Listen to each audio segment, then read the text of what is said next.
ఇంతటి సంక్లిష్ట పరిస్థితుల్లో ఉన్నారు జగన్. ఇప్పుడు ఇటు కాంగ్రెస్ వైపు వెళ్తారా, ఇటు ఎన్డీఏ వైపు వెళ్తారా? ఆయన వైఖరి ఎలా ఉండబోతోంది? ఎందుకంటే రాజ్యసభలో 11 మంది ఎంపీలు ఉన్నారు. ఇటు బీజేపీకి మద్దతు ఇస్తారా? మొన్న చూస్తే ఆయన ఢిల్లీలో ధర్నా చేసినప్పుడు ఎన్డీఏ పక్షం ఇండియా కూటమిలోని అఖిలేష్ యాదవ్ వచ్చి జగన్కు మద్దతు పలికారు. ఇప్పుడు సోనియా కూడా రేపు సోనియాతో జగన్ సమావేశం కాబోతున్నట్టుగా తెలుస్తోంది. ఇటు ఎన్డీఏకు హ్యాండ్ ఇచ్చి బీజేపీ మోడీని కాదని కాంగ్రెస్ వైపు వస్తారా? ఇప్పుడు ఆయన ఎటువైపు వెళ్ళే అవకాశం ఉంది? ఇక్కడ ఒక వాస్తవ పరిస్థితి ఏంటి అంటే 2014-19 నాటికన్నా ఎన్డీఏలో కొంత భిన్న పరిస్థితులు ఇప్పుడు ఉన్నాయి. 2014-19 ఆనాడున్న ఎన్డీఏ కూటమి ప్రభుత్వంలో తెలుగుదేశం పార్టీ అంతర్భాగం అయినా కూడా ఆ రోజు తెలుగుదేశం పార్టీ పార్లమెంటు సభ్యుల సంఖ్యాబలం మీద భారతీయ జనతా పార్టీ ప్రభుత్వం మనుగడ ఆధారపడలేదు. కానీ ఇవాళ కొంత భిన్న పరిస్థితులు. ఈరోజు తెలుగుదేశం పార్టీ సభ్యుల సంఖ్యాబలం మీదే ఎన్డీఏ ప్రభుత్వం ఏర్పాటు జరిగింది. ఇటువంటి పరిస్థితిలో తెలుగుదేశం పార్టీతోటి పూర్తి రాజకీయ వైరుధ్యం ఉన్న జగన్మోహన్ రెడ్డి ఒక రకమైన ఆగర్భ శత్రువులుగా మారిపోయి ఉన్నాయి తెలుగుదేశం వైసీపీ పార్టీ. చంద్రబాబు నాయుడు గారు జగన్మోహన్ రెడ్డి గారి మధ్య కూడా అటువంటి ఒక రకమైన శత్రుభావంలో జగన్మోహన్ రెడ్డి గారు పెంచి పోషించారు. ఇటువంటి సందర్భంలో ఎన్డీఏ ప్రభుత్వం వైపు నుంచి జగన్మోహన్ రెడ్డి గారికి గతంలో ఉన్నటువంటి సానుకూల దృక్పథం ఉండకపోవచ్చు. ఖచ్చితంగా తెలుగుదేశం పార్టీ వైపు నుంచి జగన్మోహన్ రెడ్డి కేసుల విచారణ వేగవంతానికి సంబంధించిన డిమాండ్ రేజ్ అవడం ఖాయం.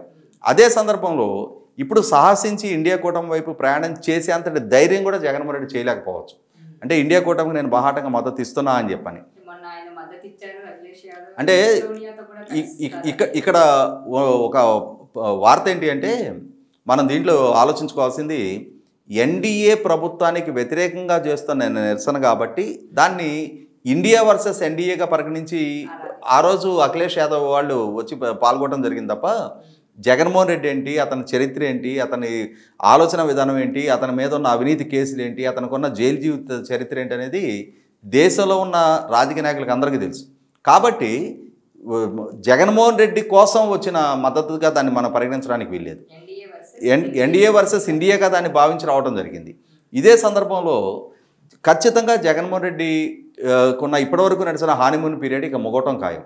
అంటే రేపు సెప్టెంబర్ 23వ తారీఖుకి ఆయనకి బెయిల్ దక్కి 11 సంవత్సరాల కాలం పూర్తవుతుంది. అంటే నేను అనుకోవటం ఇంత సుదీర్ఘకాలం బెయిల్ మీద ఉండి రాజకీయాన్ని కొనసాగించే వెసులుబాటు దక్కిన ఏకైక రాజకీయ నాయకుడు జగన్మోహన్ రెడ్డి. ఆ వెసులుబాటు ఇక భవిష్యత్తులో దక్కకపోవచ్చు. ఎందుకంటే ఇప్పటికే ఆయన సమాజంలో విద్వేషాలు పెంచే ప్రయత్నం చేస్తూ ఉన్నారు, సమూహాల మధ్య ఘర్షణ సృష్టించే ప్రయత్నం చేస్తున్నారు, అసత్య ప్రచారాలు చేస్తున్నారు. ఇటువంటి నేపథ్యంలో ఆయన బెయిల్ రద్దు చేయమని చెప్పని ప్రభుత్వ పరంగా డిమాండ్ చేయడానికి ఆస్కారం ఉంది. అంటే ప్రస్తుతం ఆంధ్రప్రదేశ్ రాష్ట్ర ప్రభుత్వ పరంగా. అదే సందర్భంలో జగన్మోహన్ రెడ్డి వైఖరిలో కూడా ఏ విధమైన మార్పు లేదు.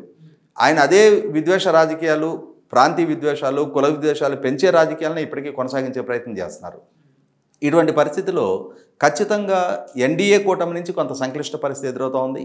ఇండియా కూటమికి బాహాటంగా చేరువయ్యి ప్రభుత్వం చేత తను టార్గెట్ కాబడగలిగే అంతటి కాబడినా సరే నేను ధైర్యంగా ఎదుర్కోగలుగుతాననే అంతటి ధైర్యం, సాహసం ప్రదర్శించే వైఖరి కూడా జగన్మోహన్ రెడ్డి కాదు.